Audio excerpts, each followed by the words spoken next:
Amigos de Manual para Enamorarse, estamos de nuevo con Ana María. ¿Cómo estás? Muy bien. Cada vez que digo tu nombre, Ana María, me suena el cantante colombiano Ana María Cabas. ¿No? Sí. A mí me encanta esa canción. Sí. Ana María. Sí, me la canta. ¿Te gusta, sí? Sí. Ah, bueno, chévere. Cabas. Qué bien, ¿cómo estamos? Muy bien. ¿Estamos bien? Muy bien. Chévere, ahí, Chévere. en la lucha. Estamos en la lucha. Estamos en la lucha, en la guerra. Como todo el mundo. Estamos El otro en día- guerra. El otro día que te vi, guerra. Me encontré a Ana María. Vamos a hacer aquí un momentico de chisme para que todos nos relajemos. Nos encontramos después de como 2 meses, yo creo, en el bautizo de una amiga, que hemos visto toda su película, todo su drama. En el bautizo del hijo de una amiga. Ajá, que el bautizo de una amiga. de una amiga. Ustedes me entendieron, mi gente, ustedes me entendieron. Y empezamos a hablar de todo este tipo de cosas porque ciertamente Ana María está muy activa. Ella no está en redes sociales, pero sí tienes como algo pastoral de uno en uno, ¿no? O sea, Ana María, tú le diste un consejo, tú le llamas a ella, sobre todo en el lado espiritual. Creo que tienes muy buen oído para escuchar, para interpretar, para ayudarle a uno a discernir. O sea, yo te he vendido como una de mis guías espirituales, Ana María. ¡Ay, por Dios! San Ignacio de Loyola ruega por nosotros. Amén. Te lo pedimos, Señor. San Ignacio de Loyola. Y ese día estábamos hablando que estábamos haciendo cada una para este camino de fe. O sea, yo llevo como 7 años, tú llevas toda la vida. No. Entonces, ¿qué estás haciendo? Me comentaste que empezaste con los ejercicios espirituales porque necesitamos entrar en ese autoconocimiento y cada vez irnos conociéndonos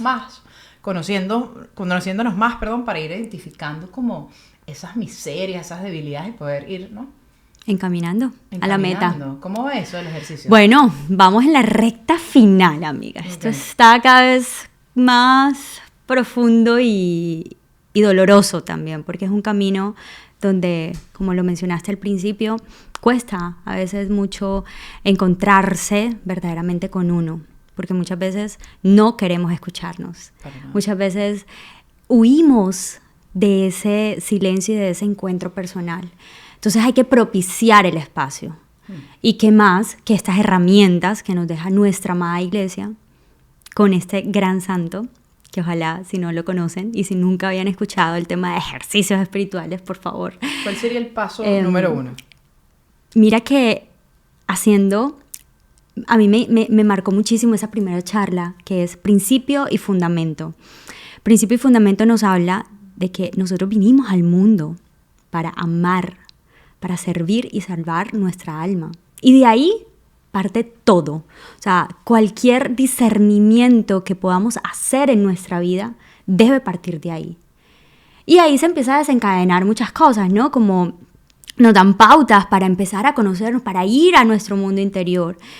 Y una de esas cosas empiezan, obviamente, a través de la vida de Jesús, todos los misterios de Jesús, desde el nacimiento.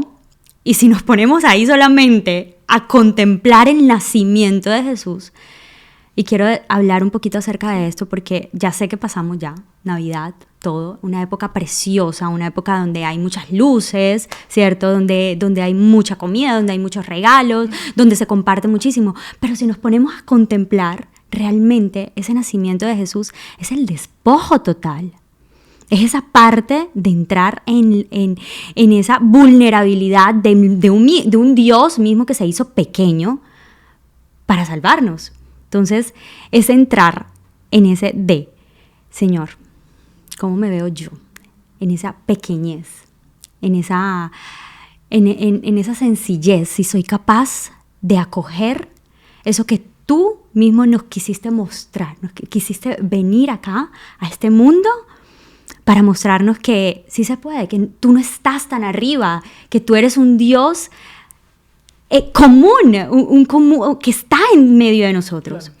Entonces entra todos esos misterios, empiezan a darnos charlas acerca de las bodas de Caná, representando esos, por ejemplo, cuando la Santísima Virgen María empieza a intervenir, y esa parte de la intervención de la Virgen María, cómo entra en nuestra vida, la parte fundamental de María en nuestra vida, que muchas veces vamos por este camino muy cristocéntrico y nos olvidamos de la Virgen María. Entonces nos empiezan a recordar muchas partes importantes de nuestra iglesia y que nos dan totalmente todas las herramientas para emprender este camino. Sería como entrar en los pasajes de la vida de Jesús, ¿Sí? Y ver cómo eso no es ajeno a nuestra vida, sino Exactamente, tiene un propósito. exactamente. O sea, como las bodas de Caná, o sea, hoy en día yo me puedo sentir, o sea, como eso me da como, no sé si sería tips, se me fue ahorita la palabra, pero cómo eso me puedo relacionar, digamos, Sí, con eso, sí, cómo sí, me puedo sí. ayudar. Sí, sí, Eso sí. me hace recordar,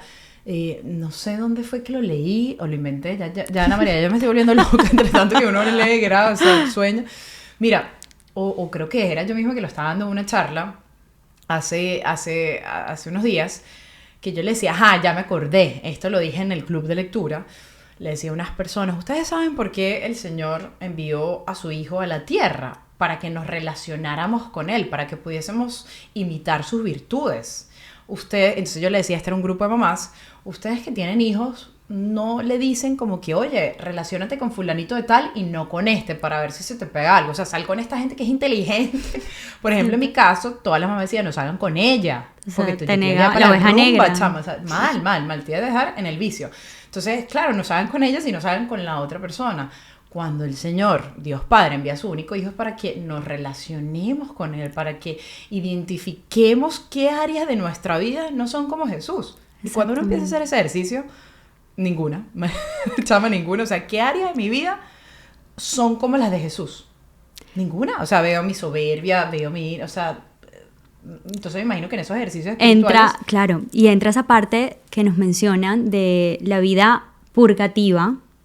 Empieza esa parte de depurar todo aquello, el pecado, todo lo que obviamente nos separa de Dios. Empieza la parte iluminativa y luego la unitiva. Uh-huh. Es muy interesante porque, bueno, ahí hay para principiantes, para medios, para, bueno, más avanzados. Y a partir de ahí empiezan discernimientos diferentes. Okay. Entonces, me identifico mucho en muchas ocasiones estamos como que en esa parte purgativa, en muchos momentos estamos ya quizás llegamos a una parte unitiva con el Señor, pero volvemos al principio. Y es así, y nos pasamos como que en un camino... Bailando. Literal, purgativo, iluminativo, que es cuando entramos en esa conciencia real de qué es lo que está sucediendo en mi interior. Que para eso se necesita ese trabajo fuerte de revisión, de disposición total de uno y voluntad. Habla mucho de esa voluntad, claro. Cuando ya tú entras cara a cara, de saber que el Señor te está llamando, que es Jesús quien está presente, real, en tu vida, que te dice, aquí estoy y te espero. Así de simple. Él no es como nosotros, no brinda un amor condicional. Él espera pacientemente. Pero de verdad que cuando uno empieza en ese camino, uno quiere y llega a un punto de la iluminación que no le queremos hacer daño al Señor. Y que Él es muy sensible. Ojo, el Señor es sensible a tu amor, es sensible a tu palabra, es sensible a lo que puedes hacer o dejas de hacer. Entonces ahí, eso es lo que yo he logrado como que conectarme fuertemente con el Señor a través de estos ejercicios espirituales, porque he descubierto sombras mías que yo creía que habían sanado y que ya está, pero no. Entra esa parte iluminativa de que necesito clamarle a Dios que venga aquí a derribar todo ídolo, toda muralla, todo lo que hay aquí adentro que no le pertenece al Señor. Porque nos tenemos que decidir, tenemos que tomar decisiones radicales. O estás pecando o estás en la gracia. No se puede estos dos bandos. Ellos hablan mucho de los dos binarios, de banderas. Entonces son cosas como que uno dice, o sea, ¿para qué bando voy? ¿Qué decisión debo tomar? En renunciar, que cuesta, que lo hemos hablado, cuesta muchísimo ese tipo de renuncias, pero es identificar y decir, Señor, yo no puedo, tú sí puedes. Claro.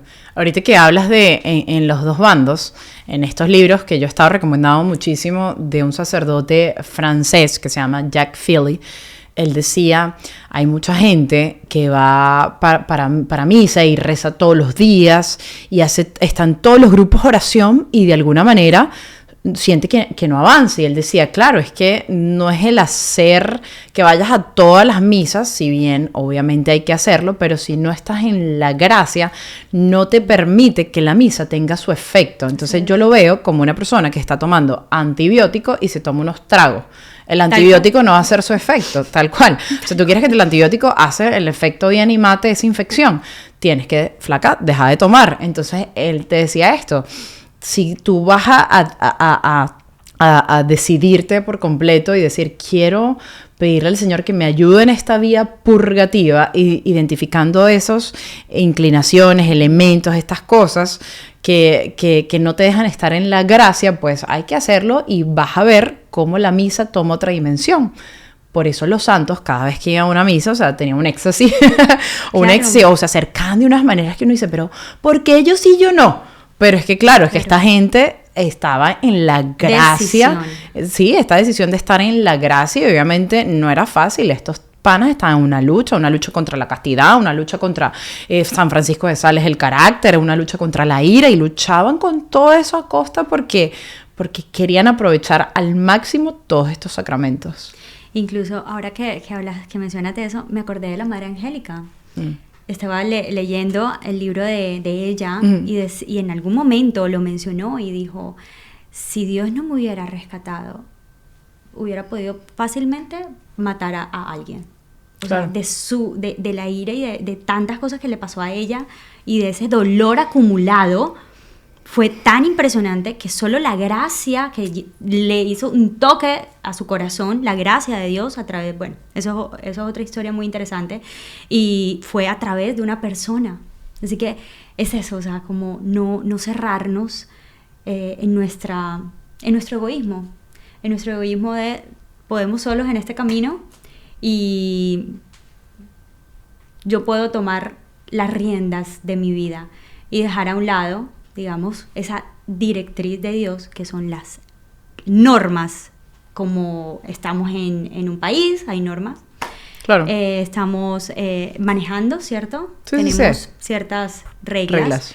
Y si no la cumples, pues evidentemente hay un caos. Entonces, ¿quiénes somos nosotros para decir que es que cumpliendo un mandamiento es una cosa que nos han impuesto para hacernos la vida cuadritos, ¿cierto? Sí, o sea, realmente, bueno, poderlo acoger en el corazón también es una gracia de Dios. Y es eso, los ejercicios espirituales te llevan a ese conocimiento interno profundo para aceptar y para avanzar en esa gracia. Qué belleza. Pero solo en la voluntad, en nuestra voluntad de decidir día a día. Bueno, si caes, vuelves otra vez, y ahí lo dicen, estás haciendo estos ejercicios espirituales y prepárate para la batalla, prepárate para esta guerra más fuerte, porque va a haber lo que tú mencionas mucho, de esa tensión, ¿no? Sí, esa violencia. Del bueno, el malo, exacto, esa violencia interna, donde el enemigo no va a querer perder un alma, y va a hacer todo, absolutamente todo, para robarte la gracia. Para robarte la gracia del cielo. Es que lo que quiere es robarnos la paz, porque una vez uno pierde la paz, es donde uno peca, donde entran los pecados. O sea, una persona que ande en la paz de Dios, no el mundo, no es que no va a pecar, pero es más fácil a que diga que no. O sea, huye de esa tentación. Pero si tú pierdes la paz, es cuando pierdes todo. Entra la ira, después de la ira pierdes la castidad y así vas. Y va. Esto me recuerda a los ejercicios. Yo no lo he hecho personalmente. Tengo el libro, tengo todo, pero no me ha llegado el momento.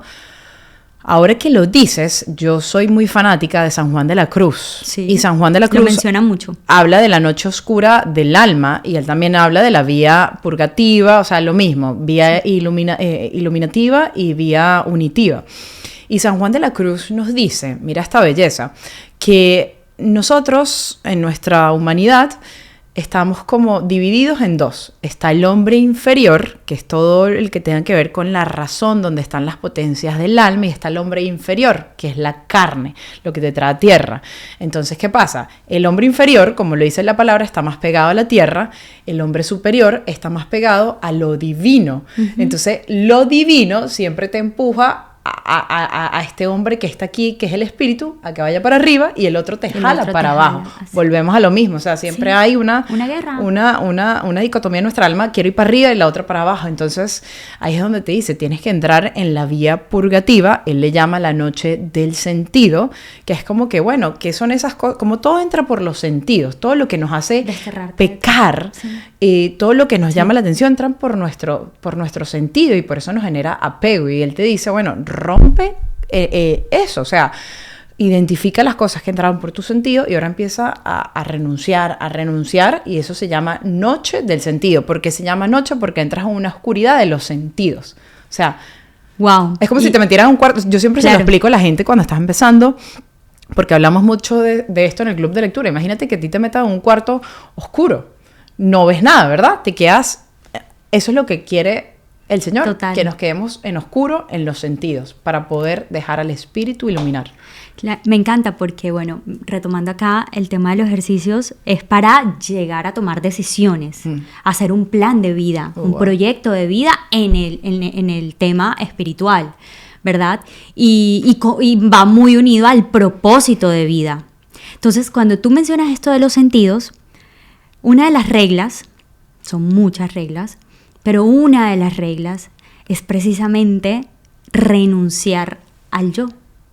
Y renunciar al yo es todo lo que conlleva, o sea, el gusto, lo que tú dices, el sentido de la vista, el sentido, o sea, todo, dice San Ignacio de Loyola que, o sea, todo se confabula en su momento para desviarte del verdadero propósito. Claro. Entonces, a la hora de tomar decisiones para poder hacer la voluntad de Dios, porque se habla muchísimo de nacimos, el Señor nos creó para amarlo, para servirlo y para salvar nuestra alma. ¿Y cómo vamos a lograr salvar nuestra alma si no es haciendo la voluntad de Dios? Si no es haciendo haciendo lo que Dios quiso que fuéramos desde la eternidad, exactamente desde lo que soñó para nosotros. ¿Y cómo descubrimos eso si en el camino? O sea, nosotros nacemos, el Señor nos da el plan, ¿verdad? Pero en el camino nos vamos desviando totalmente, nos vamos perdiendo totalmente porque nos desconectamos.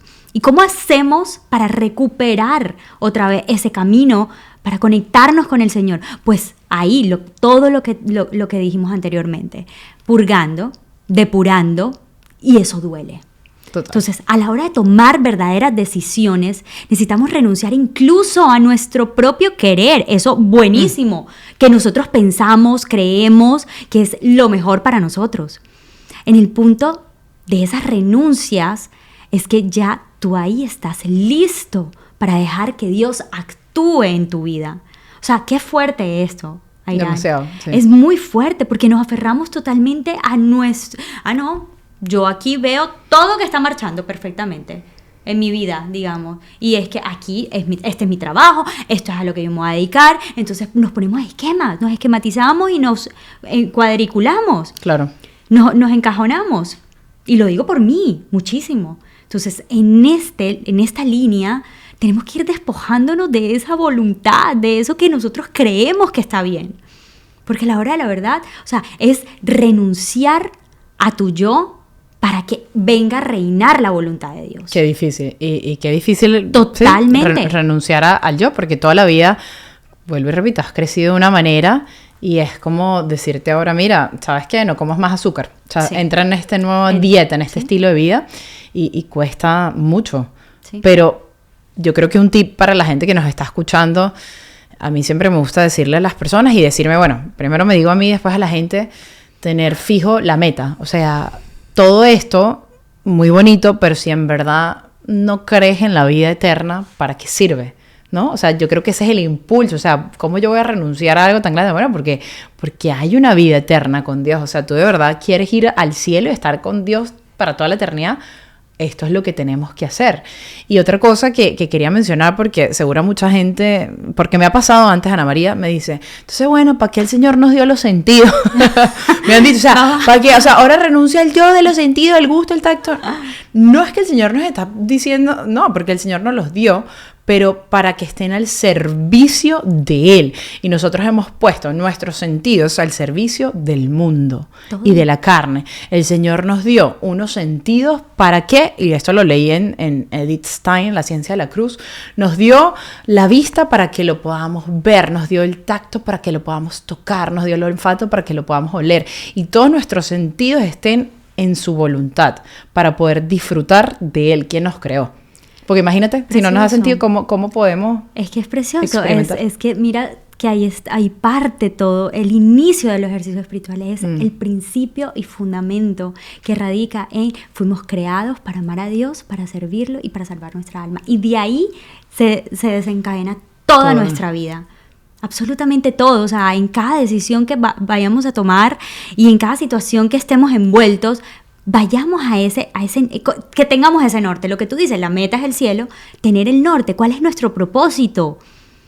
Y si lográramos, o sea, todos estos ejercicios realmente, tanto físicos, espirituales, claro, todo es para forjar este carácter que tenemos, nuestra forma de pensar, que se vayan uniendo cada vez más para llegar a esa vida unitiva con Dios. Porque total, sabemos que o sea, la carne es terrible, es tremenda, y ¿qué toca hacer? Pues como nos han dejado en la iglesia, o sea, las herramientas que nos ha dejado la iglesia. El ayuno es una práctica que a veces olvidamos muchísimo. Total. Y es necesario para poder entrar, y ya poco vamos a ir entrando en el... No, aprovechando que viene Cuaresma, pero eso lo haremos otro día, otro podcast, sí, porque si no seguimos hasta las 3 de la mañana. Pero qué increíble todo esto, y me imagino que Ana María, tú que estás haciendo estos ejercicios espirituales, hay que tener esos espacios de silencio. O sea, si tú que estás escuchando este podcast, hay que buscar esos espacios para uno empezar a conocerse. Todos estos ejercicios nos sirven para nosotros, como tú dijiste cuando empezamos este podcast, para conocernos. Y la gente ya hoy en día no quiere estar en esos momentos solos con el Señor, o solos porque tienen miedo a conocerse, a entrar en esa introspección. Y el Señor que nos pide, entra dentro de ti, o sea, ve a las profundidades, sí, entra. Tenemos miedo estar en conocernos, porque cuando uno empieza a conocerse, no se gusta. No. Yo hice un video el otro día que llegué del viaje y decía, tuve sola en las montañas y tuve este momento que yo te decía, sí, un momento así a sola que me quedé en esa montaña y empecé a reflexionar y yo no me gusté. Yo no me gustó. Yo ¿qué es esto? Irá, o sea, empiezo a conocer cosas de mí, pero ¿cómo avanzar si no llego ahí? Pero mira qué bello, porque el Señor nos da la promesa y habla también mucho de esa transfiguración. En la transfiguración, cuando tú te configuras con el Señor, cuando tú le permites a Él que venga a resplandecer su luz, a llenarte de luz para iluminarte y poderte transformar a su forma, a su manera. Pero eso ese trabajo, eso es un reto que vale la vida entera, vale la pena entrar en esa línea de, bueno, vamos a hacerlo. Tomar la decisión, lanzarse. Lanzarse al agua. Amiga, no sé si quieres agregar otra cosita más. Yo creo que esto es un tema que lo podríamos ir cerrando por acá, pero de alguna manera, o no sé si hay algo más en esos ejercicios espirituales, que sé que son larguísimos, pero yo quería hacer esto como para darle un poquito de iluminación a la gente. Si te encuentras en esto, que ya has tenido un recorrido con el Señor, sí, ya empezaste a caminar y quizás estás como un poco estancado, no sabes.